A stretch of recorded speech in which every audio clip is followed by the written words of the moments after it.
7वें दिन विकास दुबे की गिरफ्तारी होती है सर, जहां कहा जाता है कि यूपी में गुंडे थर-थर काँपते हैं, लेकिन विकास दुबे जैसा गुंडा कैसे पनप रहा था सर?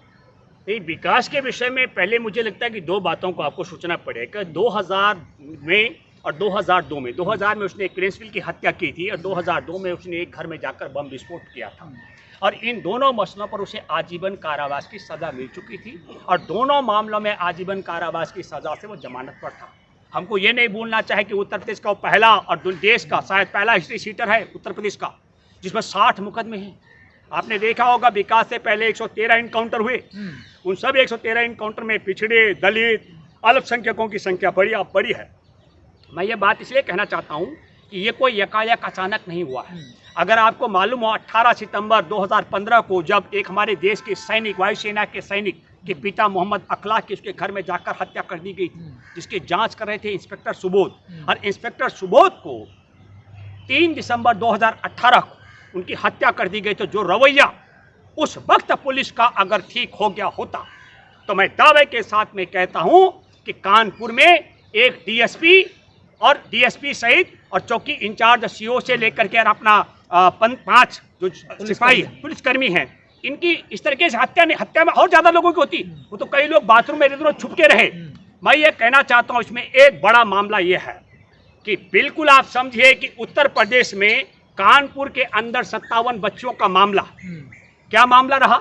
57 बच्चों का मामला था जिसमें बच्चियां एड्स के पीड़ित हैं, सरकार के हिरासत में हैं, बच्चियों का गर्भवती हो चुकी हैं बच्चियां, और आपको अगर मालूम हो तो न केवल गर्भवती, वो कोरोना की पीड़ित भी है। तो इस पूरी क्रोनोलॉजी से ध्यान हटाने का एक बड़ा खेल चाहिए था।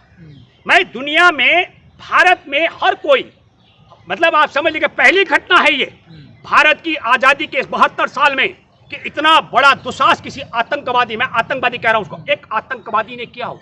उसने पुलिस को इस तरीके से घेरा और घेराबंदी करके पुलिस के असले लूट करके पुलिस कर्मियों की हत्या कर रहे हैं, और यह बिना सरकार की सहमति के, रजामंदी के संभव हो ही नहीं सकता है। इसकी दूसरी बात बताता हूं, हमारे देश में अलग अलग राज्य हैं, लेकिन आपने देखा विकास दुबे उत्तर प्रदेश में छुपा रहा, कानपुर के पास, क्यों नहीं पकड़ में आया भाई?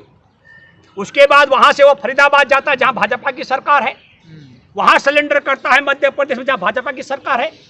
हम दावे के साथ में कहते हैं, आपने देखा हो जिस तरीके से उसको सोशल मीडिया में महिमा मंडित किया जा रहा है, उसे ब्राह्मण शिरोमणि और तमाम क्या क्या नवाजा जा रहा है, ये बहुत बड़ी सोची समझी साजिश का एक हिस्सा है।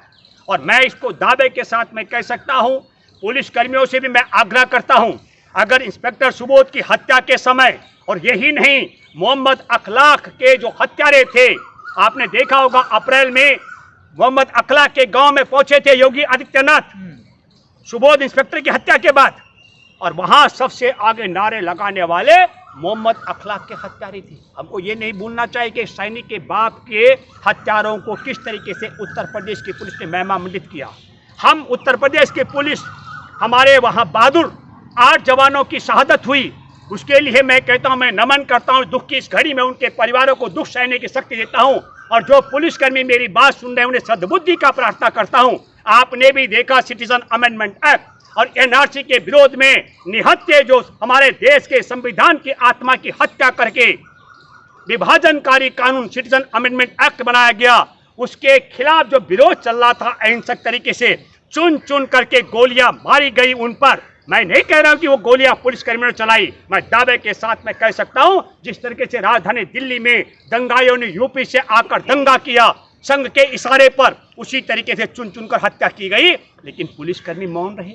आप सुबोध की हत्या पर मौन रहे। आप, हमारे देश में संविधान की आत्मा है ना कहने की आजादी, अभिव्यक्ति की आजादी, आपने उसकी हत्या हो रही थी, आप मौन रहे। और अब इस आतंकवादी ने जिस तरीके से 8 पुलिसकर्मियों को मार करके शहादत दिलाई है, मैं आप सब लोगों से आग्रह करता हूं, आप सरकार की नौकरी बजाने की बजाय संविधान के मुताबिक काम कीजिए, और आप संविधान के मुताबिक अगर काम करेंगे तो न कोई दोबारा विकास दुबे पैदा हो सकता है और न किसी पुलिसकर्मी की दोबारा हत्या हो सकती है। ये बात भी पुलिसकर्मियों को जाननी और समझनी चाहिए। इतनी बात मैं कहना चाहता हूँ। लेकिन सर जो आज गिरफ्तारी हुई है विकास दुबे ने जो सरेंडर किया है एक तरीके से, क्या सर इसमें भी कोई चाल षड्यंत्र? बिल्कुल षड्यंत्र, पूरी योजनाबद्ध तरीके से। अगर ये पुलिस को पब्लिक प्लेस में नहीं मिलता, अकेले में मिलता, तो विकास दुबे को पुलिस ठिकाने लगा देती। मैं आपके माध्यम से ये बात इसलिए भी कह रहा हूं, आपने देखा होगा कि विकास दुबे की गिरफ्तारी के लिए लगे एक आला पुलिस अधिकारी को इसलिए हटा दिया गया कि उसके गिरोह के साथ में सीधे सीधे तालमेल थी।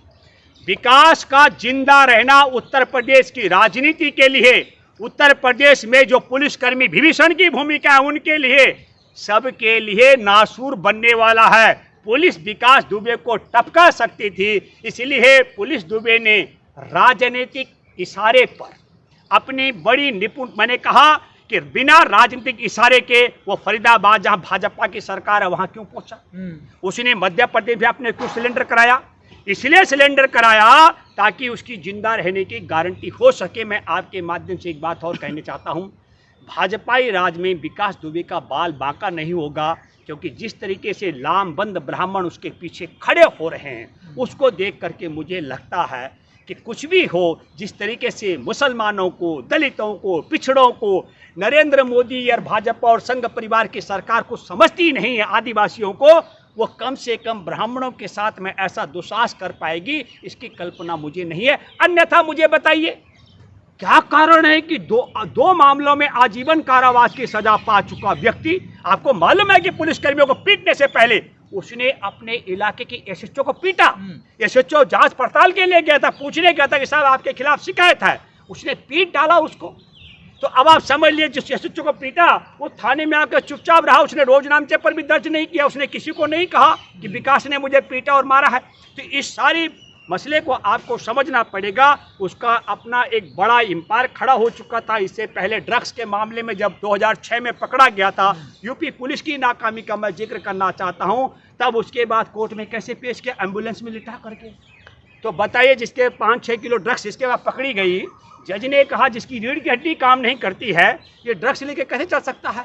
तो पुलिस ने उसको बचाने के तमाम जो तौर तरीके रास्ते निकाले हैं वही पुलिस की मौत का कारण बना। लेकिन मैं फिर आपको कहना चाहता हूं, विकास ने ये सारा काम कानपुर में बच्चियों के साथ जिस तरीके से, क्योंकि चिन्मयानंद बलात्कारी है, राम रहीम बलात्कारी इनका नेता है, आसाराम को कई बार हमारे देश के नरेंद्र मोदी ने अपना गुरु कहा सार्वजनिक स्थान पर, वो बलात्कार के मामले में जेल में है। आपने सुना होगा एक नित्यानंद जिसने विदेश में एक देश बसा दिया, द्वीप बना दिया, 17,000 करोड़ भारतीयों को लूट करके, वो नरेंद्र मोदी जी का गुरु है।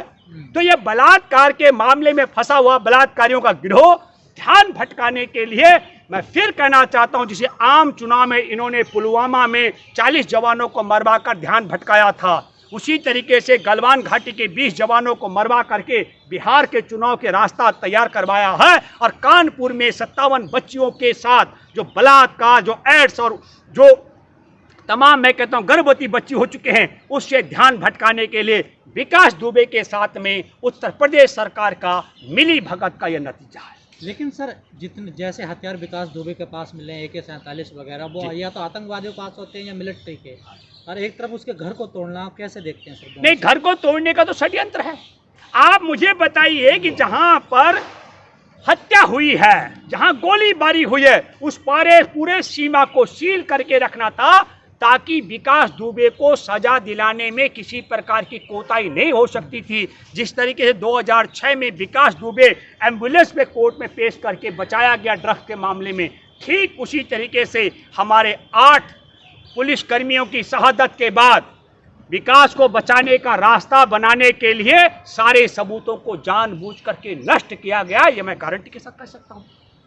आप मुझे बताइए कि आपने पूरा नक्शा बदल दिया, पूरा स्वरूप बदल दिया, बिना जांच पड़ताल के आपका कोई जांच अधिकारी तय नहीं हुआ, आपकी FIR दर्ज हुई है कि नहीं सोचने का विषय होगा। कौन जांच अधिकारी है? जांच अधिकारी जाकर क्या देखेगा? कहां से गोलीबारी हुई थी, कहां पर जवान थे, कैसे हुआ? इन तमाम चीजों में मैं ये बात फिर कहना चाहता हूं, जिस ताकत ने विकास दुबे से हत्या करवाई है, उसी ताकत के इशारे पर विकास दुबे के घर तोड़ करके सारे सबूत को नष्ट करके विकास को बचाने का रास्ता निकाला गया, मैं गारंटी से कह सकता हूँ। आप आज मेरी बात सुन रहे हैं और आप देखिए जब कभी फैसला आएगा हाई कोर्ट सुप्रीम कोर्ट में तो आप ये देखेंगे कि विकास दुबे, वही विकास दुबे जिसने भाजपा के एक मंत्री की थाने के अंदर हत्या कर दी थी और पुलिसकर्मियों ने भी गवाही नहीं दी, वहां 35 पुलिसकर्मी थे। तो अब जो पुलिसकर्मी मारे गए, इनकी हत्या के पक्ष में कौन गवाही देगा? जरा मुझे बताइए। आपने सबूत भी नष्ट कर दिए और आप खुद गवाही नहीं दे पाए उस विकास दुबे के खिलाफ। तो अगर किसी से कहोगे विकास दुबे के खिलाफ गवाही दे तो जनता पूछेगी जब थाने में मारा था तब आपने क्यों नहीं गवाही दी भाई, तब आप क्यों मौन थे? तो सवाल यह है कि जो पुलिस की अपनी कमियां रही हैं पहले की, वो अभिशाप बन रही है, चाहे पुलिस कर्मियों की हत्या करके शहादत का मामला हो, चाहे बिल्डिंग तोड़कर सबूत खत्म करने का मामला हो। और जब थाने में मारा गया था राज्य मंत्री को, तब जब आप गवाही देने से डर गए थे, अब जनता कैसे विकास दुबे के खिलाफ गवाही देगी? एक बड़ा मामला है। मैं ये बात इसलिए कहना चाहता हूं, मैं पुलिसकर्मियों से पुनः आग्रह करता हूं, आप नेता और सरकार की गुलामी करने की बजाय बाबा साहेब की अध्यक्षता में बने संविधान के मुताबिक अपने दायित्व को निर्वाह करेंगे तो देश भी आपके साथ खड़ा रहेगा। और कोई विकास दुबे इस तरीके से आप पर हमला करेगा तो जनता भी आपके साथ आपकी हिफाजत में खड़ी होगी। लेकिन फिर मैं आखिरी बात कहना चाहता हूं कि ये क्रोनोलॉजी का हिस्सा क्यों रहा, ये बिल्डिंग क्यों तोड़ी गई, सबूत क्यों नष्ट कराए गए, इसकी तफ्तीश भी होनी चाहिए। न केवल विकास के हमले की बल्कि इन सब सबूत, मैं सबूत की बात कर रहा हूं, बिल्डिंग तोड़ते बाद में तोड़ते, आप सब कुछ करने के बाद पूरा अपना केस शीट कर बनाने के बाद पूरी तैयारी के साथ सबूत इकट्ठे करने के बाद